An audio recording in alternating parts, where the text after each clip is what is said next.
제가 오늘 다룰 인물은 조지 루카스라는 미국 영화 감독인데요. 스타워즈 시리즈를 만든 사람으로 유명하죠. 하지만 루카스가 유명한 감독이라서 제가 영상에서 그를 다루는 것은 아니랍니다.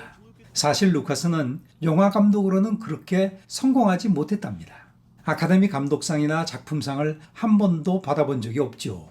반면에 루카스의 절친인 스필버그는 감독상 2회, 작품상 1번을 받았죠. 사실 루카스 영화라고 해야 몇 편 되지도 않지요. 그럼에도 그는 역대 영화인들 중에 가장 돈을 많이 번 사람이랍니다. 영화계에서 지금은 완전히 은퇴했지만 현재 그의 지산은 8조 원 정도 된다고 합니다. 루카스가 영화 산업에서 이렇게 큰 돈을 만질 수 있었던 이유가 무엇일까요? 그는 기존에 존재하던 헐리우드 스튜디오 시스템을 부정했기 때문이라고 저는 주장하는데요. 조금 추상적인가요? 예를 하나 들지요. 영화가 흥행에 성공해서 돈을 벌게 되면 이 수익이 누구 주머니로 들어가야 한다고 생각하시나요? 예전에는 헐리우드의 대형 영화 제작자가 대부분의 이익을 챙겼답니다. 영화 제작에 필요한 돈을 대는 자본주가 주인이고 영화 감독이나 배우는 노동자이던 시대였으니까요. 루카스는 바로 이 점에 반기를 든 것인데요. 그는 영화의 주인은 감독이라고 생각했고 그것을 실제로 실현시킴으로써 큰 부자가 된 것이랍니다. 하지만 그는 영화의 주인은 감독임을 증명하기 위해서 훌륭한 감독이 되겠다는 자신의 꿈을 포기했답니다. 자, 그럼 영화 산업의 혁명가 조지 루카스의 비하인드 머니 시작하겠습니다.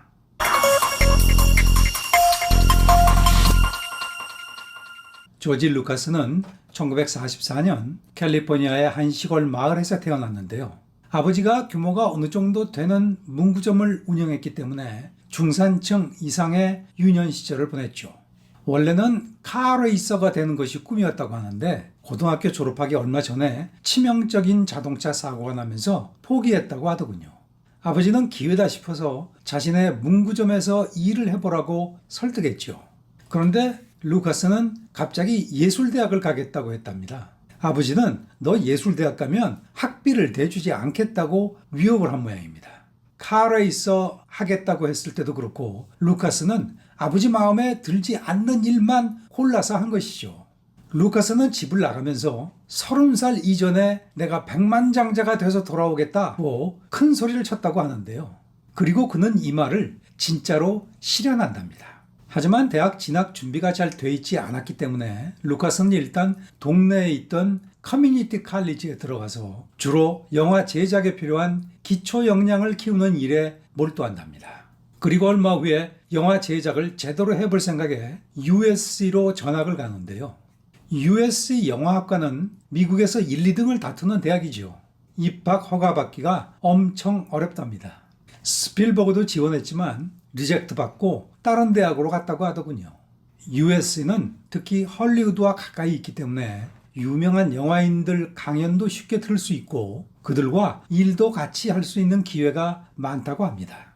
루카스는 미래 영화인의 삶을 사는 데 있어서 필요한 역량이나 인적 네트워크의 상당 부분이 USC 대학 시절에 형성된 것으로 보이는데요. USC는 루카스에게 정말 감사한 학교라는 말이지요. 첫 번째 부인도 여기서 만났고요. 본인도 고마운 학교라고 생각했는지 루카스는 2006년 USC 영화학과에 무려 2천억 원이 넘는 돈을 기부했답니다. 이게 USC 역사상 개인 기부로 가장 큰 금액이라고 하더군요. USC 재학 시절 루카스는 특히 스토리나 캐릭터 없이 순수하게 비주얼로 감동을 주는 유럽식 예술 영화를 좋아했다고 하는데요. 이게 아마도 1960년대 많은 젊은 영화인들이 따르던 하나의 트렌드였을 겁니다. 기존 사회 질서와 체제를 거부하는 히피 문화가 당시 젊은이들의 시대 정신이었으니까요. 젊은 영화인들은 헐리우드의 대형 영화 제작사가 지배하던 상업 영화를 거부하고 대신에 유럽의 예술 영화가 자신들이 가야 할 방향이라고 생각한 것이죠. 지금 표현으로 하자면 당시 루카스는 독립영화 또는 인디 영화에 관심을 보인 것이랍니다. 저도 대학 시절에 프랑스 문화원에서 무료로 상영을 하던 유럽 영화를 자주 본 기억이 나는데요. 좋아서 갔던 것은 아닌 것 같고 그냥 시대의 유행에 뒤떨어지지 않으려고 갔던 것 같습니다. 솔직히 저는 헐리우드의 상업영화를 훨씬 더 좋아하거든요. 루카스는 그 명성에 비해서 영화는 몇 편 만들지 않았답니다. 루카스는 USC 대학원 재학 시절에 THX 1138이라는 단편 영화를 만들었는데요. 이 영화는 전국 학생 필름 페스티벌에서 1등상을 받았답니다. 자신의 재능을 확인한 것이죠. 또한 이 상이 계기가 되어서 워너 브라더스 영화사로부터 장학금도 받고 그곳에서 인턴으로 일을 할 수 있는 기회가 주어졌는데요. 그리고 여기서 그의 영화 인생에서 가장 지대한 영향을 준 프란시스 코폴라 감독을 만나게 된답니다. 코폴라는 나중에 영화 대부 감독으로 유명한 사람이 되죠. 코폴라는 루카스보다 5살이 많고 리더십도 꽤 있는 사람이었답니다. 그는 당시 뉴 할리우드 운동의 큰 형님 같은 사람이었죠. 1960년대 미국의 일부 젊은 영화인들은 소수의 대형 할리우드 영화사가 영화 산업을 지배하는 것에 반기를 든 것인데요. 코폴라는 전통적인 할리우드 스튜디오 시스템의 강압적인 통제에서 벗어나기 위해 독립영화사를 만들 계획을 하고 있었답니다. 제작자로부터 자유로워야 예술적으로 훌륭한 영화를 만들 수 있다고 생각한 것이죠. 참고로 당시 배우이던 로널드 레이건은 같은 시기에 배우들의 노동조합을 결성해서 할리우드 시스템에 저항하다가 나중에 정계에 진출해서 대통령까지 된 것이랍니다. 루카스는 코폴라의 신념에 공감을 했는지 결국 그와 함께 샌프란시스코로 가서 스튜디오를 설립한답니다. 이 신생 스튜디오가 제작한 첫 번째 영화가 바로 루카스가 학창시절에 만들었던 단편 SF 영화 THX 1138을 장편으로 바꾼 영화랍니다. 1971년 출시된 이 영화는 영화 비평가로부터는 좋은 평가를 받았지만 흥행에는 참패를 한답니다. 저도 이 영화를 봤는데요. 그런데 저는 상업적인 사람이라서 그런지 끝까지 보지 못했답니다. 루카스는 이때 깨달았을 겁니다. 자신이 좋아하는 스타일의 영화만을 고집하면 삶이 힘들어진다는 것을 말이죠. 상업성이 무엇입니까? 관객이 좋아하는 영화를 만들어야 밥을 굶지 않지요. 전통 할리우드 스튜디오 시스템에 상업적 영화를 혐오해서 독립영화사를 설립했지만 관객을 무조건 무시하는 것 역시 문제가 있다는 것을 깨달은 것이죠. 1973년 루카스는 자신의 스튜디오 루카스 필름을 설립하고 아메리칸 그래피티, 청춘 낙서라고 하는 영화를 출시하는데요. 루카스가 감독을 맡고 코폴라가 연출을 맡았죠. 1950년대와 60년대의 미국 문화와 복고풍 음악을 가득 담은 이 영화는 히트를 친답니다. 청춘 낙서는 비평과 흥행이라는 두 마리 토끼를 모두 잡은 루카스의 대표작이죠. 많은 영화인들은 루카스 영화 중에서 베스트로 이것을 꼽는답니다. 청춘 낙서는 아카데미 시상식에서 5개 부분에서 후보로 올랐고요. 1973년에는 유난히 흥행에 성공한 영화가 많았던 것 같은데요. 그럼에도 불구하고 흥행으로 3위를 했답니다. 참고로 1위는 엑소시스트였고요. 2위는 스팅, 그리고 4위는 빠삐용이었답니다. 청춘 낙서의 성공으로 루카스의 재산이 지금 우리 돈으로 하면 200억 원 이상으로 불어났는데요. 그가 아버지를 떠나면서 30살 전에 백만장자가 되겠다고 큰 소리를 쳤는데 그걸 진짜로 실현한 것이죠. 청춘 낙서의 성공으로 자신감을 회복한 루카스는 자신이 예전부터 하고 싶었던 SF 장르에 다시 한번 도전장을 내밀게 되는데요. 원래 계획은 어린 시절에 재밌게 봤던 SF 만화를 각색해서 영화를 만들려고 했지만 판권을 얻기가 쉽지 않았다고 합니다. 결국 자신이 직접 줄거리를 창작하고 감독도 하게 된 것이죠. 1977년 루카스의 삶을 완전히 바꿔놓는 스타워즈 새로운 희망이 이렇게 탄생된 것이랍니다. 스타워즈는 그야말로 초대박이 나죠. 스타워즈는 그의 아카데미 시상식에서 7개 부문을 석권했죠. 작품상과 감독상을 놓친 게 옥에 튀었을 겁니다. 흥행 성적도 최고였죠. 스타워즈는 영화 역사상 흥행 성적으로 톱3에 들어가는 영화랍니다. 상품 판매나 속편 제작과 같은 부수적인 수익까지 따져보면 타의 추종을 불허하는 역사상 최고의 이익을 창출한 영화일 겁니다. 스타워즈 제작과 관련된 에피소드 하나만 말씀드리죠. 루카스는 스타워즈 줄거리를 자신이 직접 창작했기 때문에 엄청나게 많은 옛날 영화를 참고했다고 하더군요. 그 중에서 가장 큰 영향을 미친 영화가 1958년 구로사와 아키라가 감독한 숨겨진 요새의 새 악인이라고 하는 영화라고 하더군요. 참고로 아키라는 세계 영화 역사상 가장 영향력이 큰 감독 톱10에 항상 거론되는 정말 유명한 감독인데요.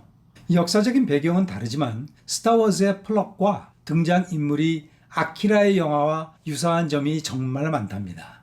루카스 본인이 아키라의 작품에서 많은 영감을 얻었다고 언급을 했고요. 그리고 후일 아키라가 가케무사라는 영화를 감독했을 때 영화 제작사를 구하지 못해서 많은 어려움을 겪었다고 하는데요.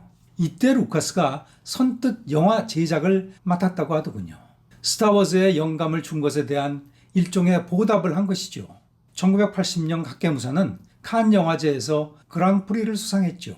루카스는 의리의 사나이인 것 같죠.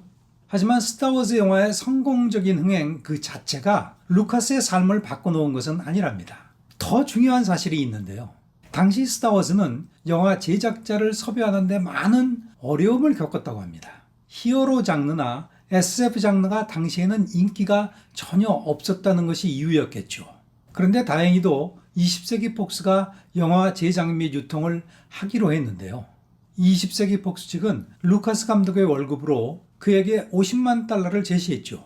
그런데 루카스는 감독 월급으로 $15만 받을 터이니 대신에 속편 제작 권한과 스타워즈 상품 판매 권한과 함께 박스 오피스 이익의 반을 받기로 했답니다. 20세기 폭스 측은 이 영화가 흥행에 그렇게 성공하지 못할 것이라고 생각하고 흔쾌히 루카스의 제안을 수락한답니다. 루카스는 정반대로 생각한 것이죠. 그리고 당시는 속편이나 상품 판매가 거의 없던 시절이라 루카스는 큰 위험을 감수한 것이죠. 하지만 스타워즈는 역사상 최고 히트를 친 영화가 되지 않습니까? 루카스는 박스 오피스 수입으로만 몇천억 원을 벌었을 겁니다. 또한 스타워즈 장난감과 상품으로 영화 수입의 몇 배 이상을 벌었고요. 그리고 스타워즈 속편을 8편이나 더 만들었죠. 사람들은 루카스를 운이 엄청 좋은 사람이라고 하는데요. 하지만 이게 운이 아니라 그의 뛰어난 사업 감각 때문이라는 증거가 여럿 있답니다. 예컨대 스타워즈 영화 제작을 위해서 루카스는 1975년 ILM이라고 하는 특수효과 제작회사를 설립하는데요. 컴퓨터 그래픽이 없던 시절에 스타워즈에서 예전에 볼 수 없던 놀라운 시각 효과를 볼 수 있었던 이유가 바로 이 회사 때문이죠. ILM은 아카데미로부터 무려 15개의 베스트 비주얼 효과 상을 수상한답니다. 그리고 나중에 스티브 잡스의 픽사가 ILM에서 분사한 회사라는 점도 눈여겨볼 만하죠. 픽사를 통해서 100% 컴퓨터 그래픽으로 제작한 만화영화 토이스토리가 탄생하지 않습니까? 자, 이제 정리할 시간이 됐는데요. 2012년 루카스는 루카스필름과 자회사를 디즈니에게 6조 원을 받고 매각하는데요. 이 매각을 두고 말들이 많았답니다. 한편으로 보면 루카스는 헐리우드의 대형 영화 제작자라고 하는 괴물과 싸워 이긴 것이고 영화의 주인은 감독이라는 자신의 신념을 실현한 것이죠. 하지만 이 과정에서 예술적 감독이 되겠다는 젊은 날의 꿈을 포기했고 자신이 괴물이 되었다는 사실이 싫어서 회사를 매각했는지도 모르겠습니다. 오늘 영상은 이만 마치겠습니다.